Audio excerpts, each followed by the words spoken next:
eins og Elon Musk segir, sko, það væri ekkert mörg störf eftir 5 ár sem að gervigreindin getur ekki græjað. En svo ein merkileg, sko, við byrjum bara. Starffræðingur sem segir að gervigreindin þarf svo mikla orku að hún getur aldrei orðið. Getur aldrei orðið það sem hún myndi annars geta orðið? Já, af því það þarf svo gríðarlega orku í hana. Þetta nefnilega punktur sem ég heyrði eitthvað staðar. Þetta svona threshold, sko. Ef við leysum ekki, sko, tæknina, þá þetta ekki hægt. Með núverandi tækni þetta ekki hægt og hann vil meina, sko, að sko, gerðinni byggja ákveðin fjölda úrvinnslupunta og það þarf ákveðin orku í dag til að gera hvern. Og hérna, til þess að ná yfirgreind, þá þarf svo gríðarlega orku og það bara, þetta ekki hægt. Já, það áhugavert af því nú svolítið mikil umræða hvert gervigreindin að fara. En nú Elon Musk svolítið klokkur. Hann búinn að sameina, sko, satellite kerfið sitt og gervigreindarfyrirtækið og hann að flytja, sko, eitt vandi með gervigreindina kæling og orka og ef þú setur hann upp í satellitena sem hann búinn að skjóta upp á heimildin núna, þá þarf ekki kæling og róttakmörk orka. Já, býta akkur. Af því það eru solarpanels og það þarf ekki kælingu þess að kalt hana. Já. Já, hann það verður ekki á hann að dekið að hann veit stundum hvað hann að gera. Já, hann er klókur. En mér langaði að byrja kannski að tala svolítið þetta sem við vorum að tala bara núna áður en við byrjuðum. Já. Með, sko, við höfum svo sem aðeins rætt þetta áður með kerfin, en að það sé 10 til 30 ára bið eftir geðlækni í hennu vestræna heimi. Já. Hvernig getur 30 ára bið eftir? Já, þetta alltaf spurning, hvað alvarlega gera vandamál og hvað lítil og hverjir hafa sko forgang á þjónustunni. Og eins og í dag þá bara hér á Íslandi og Landspítalanum eins og annars staðar verið að sinna veikasta fólkinu eins og með geðklofa og geðhvörf og sem í alvarlegi lífshættu vegna vanlíðan í krísum og svo framvegis. En auðvitað miklu fleira. Við höfum nú áður rætt ADHD en bara kvíði og þunglindi, áfallavinna, kulnun sem að verða stóra málið í þjóðfélaginu að þá þjónustu bara greiðilega erfitt. Geðþjónustan auðvitað sjúkrahúsið og stofurnar bæði hjá geðlæknum og sálfræðingum, en það bara, og svo náttúrulega má ekki gleyma fíknisjúkdómunum. Íslandi við kannski alveg sérstaklega góðir í því að hafa þjónustu fyrir það, þó að þjónustan, svo ég bara segir hreint út, skili næstu í engu. Ok, akkur segir það? Já, það ekki nema, sko, það kostar gríðarlega að veita fíkniefna þjónustu og fyrir hvern sem að fær topp þjónustu, þeir kannski 5% edrú eftir árið. Það svoleiðis? Já. Að fólki sem í meðferð þá það? Já, en nú náttúrulega mikla breytingar sem við höfum talað áður sem hugvíkandi lyfin. Það var fyrst gerð ein rannsókn í Bristol sem sýndi að þú bætir inn í hefðbundna þjónustu 3 meðferðir með hugvíkandi efnum, að þá árangurinn eftir árið komið nú 5% í kannski 75%. Það svoleiðis? Já, og núna stóra rannsóknir í gangi á þessu sviði sem bendir til að þetta tímamót í meðferð á geðheilbrigðismálum almennt og auðvitað fíknisjúkdómum sérstaklega. Já.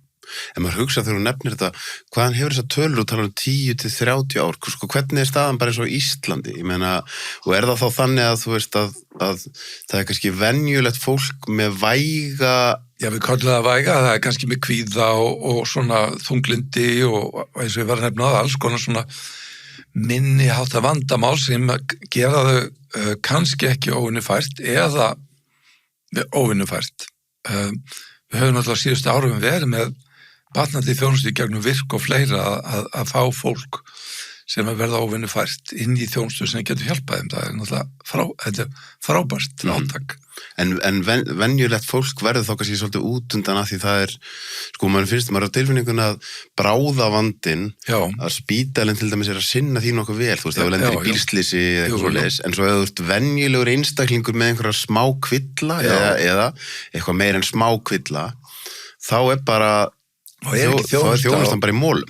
Nei, og bara eins og ég fæ nánast sko beinir á hverjum degi, fólk sem búið að bíða árum saman og stundum áratugum saman. Stundum áratugum saman? Já. Hvað eftir að komast í geðlæknis? Já, það fær ekki þjónustu. Það náttúrulega, það sem er skeð á Íslandi á síðustu áratug og lengur er það að geðlæknar er ekki lengur að vinna á stofu, þeir vinna bara á sjúkrahúsum. Þannig að það er ekki stofuþjónusta og það eru heldur ekki teymi. Það eru sálfræðistofurnar, við þurfum miklu meiri þjónustu og þetta er verið ekki hægt að veita þessa þjónustu. Það er ekki nóg mikið af fagfólki til að geta sinnt þessi með núverandi módeli. Bara ekki hægt. Það sem hefur hjálpað núna og er kannski önnur svona bylting í læknisþjónustu og geðheilbrigðisþjónustu er gervigreindin að þú getur leita ráða hvað er í gangi hjá mér. Ja, hvernig hef ég að skilja það? Hvað er vandamál? Þannig að eitt af það sem er mjög dýrt í geðheilbrigðisþjónustu er bara greiningarþjónustan. Og nú er gerfugreind til að koma inn til að hjálpa fólki til að stilla hvað þarf að gera. En við getum kannski sagt að fíkni efnaþjónustan hefur riðið á vaðið í gegnum hreyfinguna þar sem að grunnurinn meðferðinni er ekki lengur hjá heilbrigðisþjónustunni, heldur hjá sjálfshjálpahópum.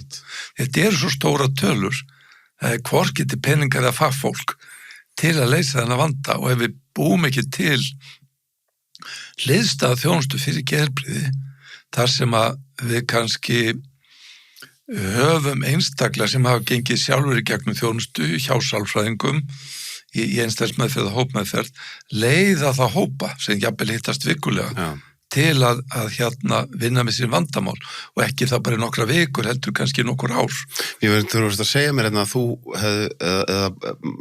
að vinna þín hafi verið svolítið að einmitt hópa fólk saman, fólk sem er kannski með ADHD, þá hugsa ég þetta svo ég sletti mjög mikið sens að ef að það er óbúslega takmarkað mikið að geðlæknum en þá er það einmitt úr kannski með fólk sem er með sambærilegan vanda og þá getur þú verið að sinna mörgum í einu og fólk getur verið að hjálpa hverju öðru inn í hópunum á milli tímanna, sko. Nákvæmlega. Og þetta er það sem ég hef verið að gera síðustu 6-7 árin að meiri hluti af allir minni við bara í hópum.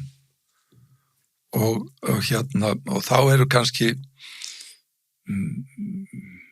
5-9 einstaklingar í hópnum og sumir eru hittast mánaðarlega, aðrir vikulega eftir hver eðli vandans er og þetta gefur stuðning og hlustun því að við sálfræðingurum geðlæknir svo upptökið hvað við kunnum vel hvað erum fróðir og kunnum alls konar aðferðir en það eru raun og veru sko grundvallar rannsóknir í geðheilbrigði og öllum sálfræðilegum meðferðum að það er bara hlustun sem er 75% árangrinum.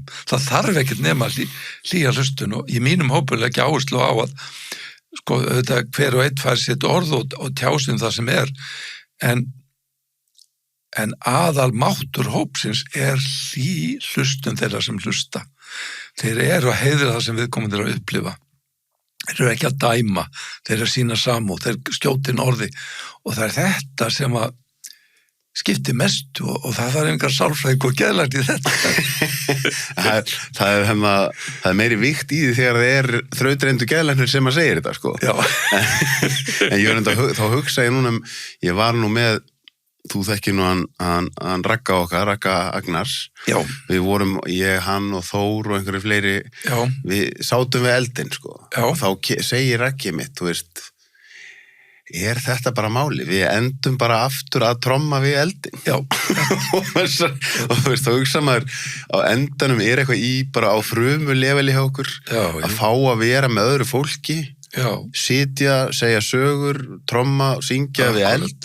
Það getur bara jafnvel verið meiri geðheilbrigðisþjónusta heldur en flest allt sem gerfið þeirra bjóða upp á, sko. Já, og þetta er það sem að minn gamli prófessor John Price sagði, sko, að geðheilbrigðisvandamálin eru meiri af því að hópurinn er horfinn, en þau syndu þeir hlutverki að halda hópnum sama eða splitta upp hópnum. Hvernig þá? Já, til dæmis, það er þessi hugmynd að þeir sem að skapa nýjar hugmyndir og splitta hópnum eru svona meira með einhver geðklofa enginni, komið skrýtnar hugmyndir og svo framvegis. Þeir sem eru þunglindir að sættast við orðin hlut. Þeir sem eru píldi örlæti eru leiðtoga hæfileikar.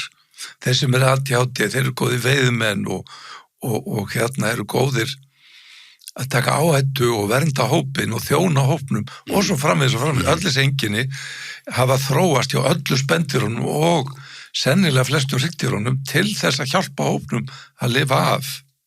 Og stór hluti af geðheilbrigðisvanda Vesturlanda að eftir að kapitalismin og verksmiðjuframleiðslan fer á stað fyrir nokkur 100 árum síðan og menn flytja úr sveitinni í borgirnar, að þá brotna niður stóra fjölskyldan og grúppan og træp. Akkurat. Og menn alveg eins og bara á Íslandi í gamla daga, það voru kannski 5 til 150 hverjum bæ. Það var góð grúppa. Þeir pössuðu upp á hvern annan. Það voru ekki peningar, það var bara samfélag. Einmitt. Og leið og þessi hópar minnka og hverfa, þá aukast geðheilbrigðisvandann alveg gríðarlega. Það er miklar að sýna það að einhverjum einstakling sem góðu mælikvarði á geðheilbrigðisvanda. Þetta er áhugavert. Maður hugsa þetta nefnir þetta með ólíka eiginleika sem að við höfum skilgrind sem geðsjúkdóma og sumt að því sannarlega náttúrulega sérstaklega farin að tala um geðklofa og annað slíkt en þá sem svona mér finnst ágætt að nota þetta orð mónokúltúra. Við búum í svona ákveðnum mónokúltúr þar sem allir eiga að vera eins. Já. Alveg sama hvort það er hávetur eða hásumar, alveg sama, þú veist, en leiðum að tengist aðeins innsæðinu sínu, þá fannst maður Sölvi í desember er ekki sami Sölvi og í júní. Nei. Það getur verið alltaf aðra sveiflur í kerfinu og Sölvi er ekki svo sami og Haraldur, Algjörlega. Þannig að þetta er í raun og veru svo galin pæling að búa til eitthvað menntakerfi þar sem allir eiga að passa inn í eitthvað box, svo komum við úr menntakerfinu inn í eitthvað samfélag og þá er aftur allir og í staðin fyrir að þú veist þessi, en á sama tíma erum við alltaf að tala að það þurfa að fagna fjölbreytileikanum. Já, það er gaman að nefna þetta. Ég átti fund með svolítið skemmtilegum sjamanum frá Mexíkó nýlega og þar hafa þeir þessa hefð, það hlutverk sjamansins að bera kennsl á hlutverk einstaklingsins í þjóðfélaginu. Og þannig í grunn menningunni hjá þeim að skilja, við höfum mismunandi hlutverk og í okkar menntakerfi þá erum við í þessu framleiðslu kerfi og það er verið að leggja áherslu bara jafnvel hjá börnum og í menntaskólum að búa til einstakling sem kann eitthvað en það sem ætti kannski að vera númer 1 hverju hæfileikar, hverju takmarkanir hvers einasta einstaklings og hvernig getur gefið honum hæfileika til að njóta sína hæfileika og sigra sína vankanta. Og þetta er grundurinn að hamingjunni.